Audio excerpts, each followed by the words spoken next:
Good morning. I chose to do my presentation on Catherine Applegate's The One and Only Ivan and Crenshaw.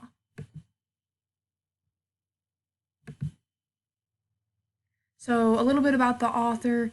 Catherine Alice Applegate is 63 years old, and she's the author of many books for young readers, including The One and Only Ivan, which is the winner of the 2013 Newbery Medal, Crenshaw, which is the other book I'll be discussing later, Home of the Brave, Wish Tree, the Roscoe Riley Rules series, Ivan, the Remarkable True Story of the Shopping Mall Gorilla, The Buffalo Storm, and actually she wrote the Animorphs series with her husband, which is a really popular young adult series, and it's sold over 35 million copies worldwide. And her most popular books are science fiction, fantasy, and adventure novels. And Catherine has one husband, two children, and three pets, and they live in Northern California. So the first book, here's the cover of The One and Only Ivan. So the main character is the one and only Ivan. Ivan is the main character. He is a silverback gorilla, and he is the narrator of the story. He's wise, funny, modest, and loves art, but he's having a bit of an identity crisis, and he's really trying to figure out who he is and where he belongs within the story. And the next character we have is Stella. She's an old, wise elephant with a huge heart, and she's kind of like a mentor for Ivan. She's his guide. So, and then once Ruby arrives later in the story, Stella takes care of her like she's her own. And then, as mentioned, Ruby, she's an adorable baby elephant who asks tons of questions. And she is the character who really helps bring about change in the story. And then we have Mac. He is the boss at the Exit 8 Big Top Mall and Video Arcade.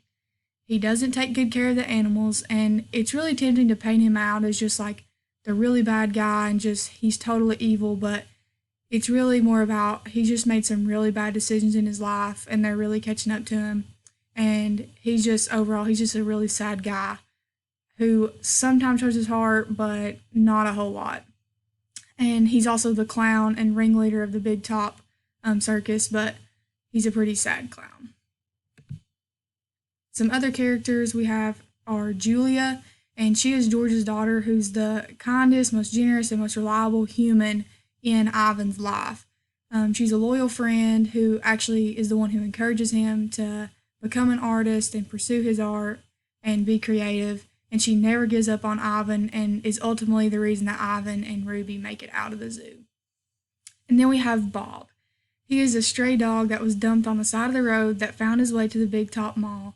And he's really just the comic relief of the story, and he's constantly making wise cracks. He's very sarcastic, cynical, but he reveals his soft side by showing his loyalty to Ivan. Bob is probably one of my favorite characters. He's absolutely hilarious. And then we have George, and he's the mall custodian who is a good guy at heart. He's Julia's father and really makes it possible for Ivan and Julia to see each other and get to know each other. So, the one and only Ivan summary. Like I said, the one and only Ivan is about a gorilla named Ivan. He lived in Mac's home until he was too big to live there anymore, so he actually lived with the boss, and then he took him to the zoo. So Mac is the owner of the Exit 8 Big Top Mall Video Arcade, so once he gets too big to live in his house anymore, he brings Ivan to live in a cage that Ivan insists on calling his domain. And while he's there, Ivan meets many friends, including the older elephant named Stella, the stray dog named Bob, and later the baby elephant named Ruby. And Ivan has lived 27 years in his cage, or as he likes to call it, his domain. And he actually considers himself lucky to have a good view of the mall, the other animals, and he can even see the billboard outside. But he is upset with how he's portrayed on the billboard as an angry gorilla. He says gorillas are only angry when they have someone to protect, and he is never angry. And so you can see this is actually a picture of the billboard as it's portrayed in the story. And then Ivan has a really low opinion of humans. He calls them slimy chimps and thinks that unlike gorillas, they waste words. And also Ivan has concerns that he cannot be the mighty silverback gorilla that he was born to be. And then we have Stella. So Ivan is good friends with an older elephant named Stella that is retired from the circus. She performs shows at the mall by standing on one leg on a small pedestal with a poodle on her head. But Ivan worries about Stella because she has a hurt foot that often becomes infected and it's not really properly taken care of. Ivan and Stella like to share stories at night to combat their loneliness and just kind of help take Stella's mind off her pain that she's facing. And Ivan says elephants never forget, but that gorillas do not have good memory. So a lot of the stories that they're telling at night are about Stella's old life before she was in the circus, or while she was in the circus, and she's kind of trying to help Ivan remember his past and what happened to him before he actually came to the exit or to the mall. And then we have Bob the dog. So in addition, there's a stray dog named Bob, and he slips in Ivan's domain through a little cracked glass, and he sleeps on Ivan's stomach every night. Bob also shares Ivan's low opinion of humans after revealing he was left with his siblings on the side of the road. And like I said earlier, Bob provides some comic relief in the story. He's super blunt, and he just tells it like it is. And then, although one human enters the lives of these animals, that all the animals come to adore. So Julia, the daughter of the mall's custodian named George, is a 10-year-old girl that Ivan says brings out the artist in him. Julia likes to color and draw pictures outside Ivan's domain while her dad cleans at night. And Julia is the one to slip Ivan paper and the paint that he uses to become an artist. So Ivan says Julia draws pictures in her head, but Ivan can only draw items in his domain, such as bananas. So Ivan's really just amazed that Julia can draw things that Ivan's never seen, and Ivan doesn't really have that imagination that she has. So the only thing he can draw are items that he's seen in his domain. And so business is slow at the Exit 8 Big Top Mall and Video Arcade. So Mac brings in a new animal, and that's to try to. They're having money issues at the arcade, and so Mac brings in Ruby to try to spark more interest and try to get people to come so they can get more money. So as time passes, Stella, the older elephant, becomes very protective of little Ruby, although she says that she was not supposed to be a mother and that she would have made a terrible mother, but that's actually not true. And soon becomes a mother figure to Ruby. But soon Stella realizes that she is very sick and may even die because of the lame foot that is not properly taken care of by Mac. But she does not want Ruby to live the same life that she has had to endure in the mall and at the circus. So Stella makes Ivan promise her that he will rescue Ruby from living her life in the mall. So, therefore, Ivan and Bob devise a plan to use Ivan's artwork to send a message to Julia and her father. The message was to try and fulfill Stella's dying wish to get Ruby out of the mall and into the zoo. And this message attracted the attention of the public, so the public began to protest, and after the protest, Mac was forced to send Ruby as well as Ivan to live at the zoo. So there was a little bit of a happy ending there. Ivan and Ruby got to get out of their domains and actually go to the zoo. And in addition, Julia, George, and Bob all have happy endings as a result of Ivan's brave actions with his artwork and their help. And in the end, Ivan comes to realize that he actually does have memories, and not all humans are slimy chimps, and that he is a true mighty silverback gorilla after all. So how it ends is Julia, George, and Bob, they all end up living together. Julia and George take Bob in, and Ivan and Ruby do get to go to the zoo. And so Julia, George, and Bob all come and visit Ivan and Ruby whenever they can. And then Mac is kind of just, he doesn't really have that much of a happy ending, but after the story, it's kind of what he deserves.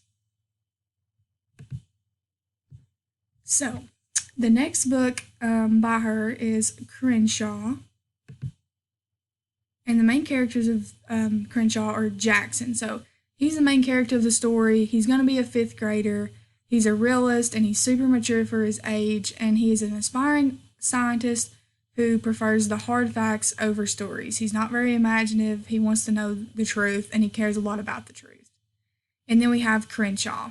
He is Jackson's imaginary friend who is an oversized cat, and he is very witty and cares a lot about Jackson. And then we have Mom and Dad, and they are Jackson's parents. They're both very optimistic despite they have fallen on really hard times. The father was diagnosed with MS and laid off from his job, and his mother has had to work multiple jobs to try and support the family, and they both used to be musicians.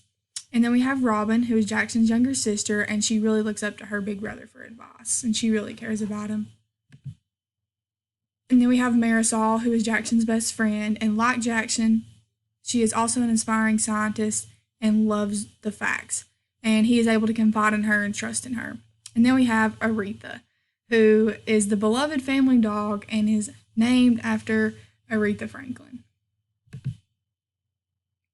So, Crenshaw is broken up into 3 parts of the book. So, the summary of part 1. In the opening scene, Jackson is on the beach when he notices Crenshaw flying by him. So he notices a huge, oversized cat flying in from an umbrella, and he's like, what is going on? That can't be happening. So he dismisses it as a dream because he isn't the imaginative type. But later that day, Jackson goes home and finds purple jelly beans while playing a game with Robin. And he has no idea where these jelly beans have come from. Robin says she didn't do it. His parents say they didn't do it. So he starts thinking back to when he first met Crenshaw in first grade and explains that the purple jelly beans were significant because they were Crenshaw's favorite candy. So he's immediately starting to think, well, I didn't put these here, maybe Crenshaw did. So, but during this time, Jackson alludes to his family struggling with money by explaining he often goes hungry, and he's actually annoyed with his parents because they always see the bright side of things, and he just wants them to tell it like it is. He doesn't want the sugarcoating that they keep doing. He knows that they are struggling. He knows they don't have food and they're struggling with money, but they kind of just cover it up with humor and they act like they're not doing it, and they just kind of make excuses, and it really frustrates Jackson. So then we have the cat in the bath. So because they're struggling with money, they have to sell all of their stuff in a yard sale. And while this is going on, Jackson overhears his parents arguing about who could take them in if they couldn't pay the rent. And then in the story to the readers, Jackson confesses that they have actually had to live in their minivan before because the mom was laid off from her teaching job, and his dad has been diagnosed with MS, and he can't work a lot because he's in a lot of pain. But it's really sad because the dad feels responsible for them struggling. And then the next time he sees Crenshaw is in the bathtub, and he's like, what is going on? So he asks Crenshaw to leave, and then Crenshaw explains he can't leave until he helps Jackson. So that's Crenshaw's purpose in the story, is to help Jackson. Okay, so then part 2, this goes back to the hard times. So this is like a flashback before part 1. So in this part, Jackson is back in first grade and explains what life was like while he had to live in the minivan with his parents. His dad had to play music on the street corners to try and make money. It was very super sad. They didn't know like where their next meal was coming from or anything. So Jackson explains how he first saw Crenshaw at a rest stop on the side of the highway, and they lived in their minivan for 14 weeks until they finally saved up enough money to live in their apartment at Swan Lake Village, which is where they lived in part 1 of the story. Crenshaw and Jackson didn't talk much while they were in the van because someone was always around to hear them, but Jackson just confesses that he was just really glad that Crenshaw was there just with him to keep him company and that he wasn't alone. However, once they actually moved to the apartment, Jackson lost Crenshaw, and he met Marisol, and everything kind of went back to normal, so it was just kind of like Crenshaw was no longer needed. And then we have part 3 of the story, which is the final notice. So Jackson realizes the return of Crenshaw might mean his life is about to get turned upside down when he sees him on the TVs at Best Buy. So him and his dad are in Best Buy watching this big game because they had to sell their TV, but they still wanted to watch it. So they go into Best Buy and they're watching it on all of the TVs, and Jackson starts seeing Crenshaw, and he's like, "What in the world?" And his dad obviously can't see him. But later, his dad asks him to buy food for Aretha, but while he is in the store, he steals a dog cookie, and he confesses to the readers that he has stolen baby food for his sister. And then he goes over to Marisol's house and gives her an old statue of Crenshaw and tells her about having an old imaginary friend, but never says his name. She's just kind of asking, like, Have you ever had an imaginary friend? What did that look like?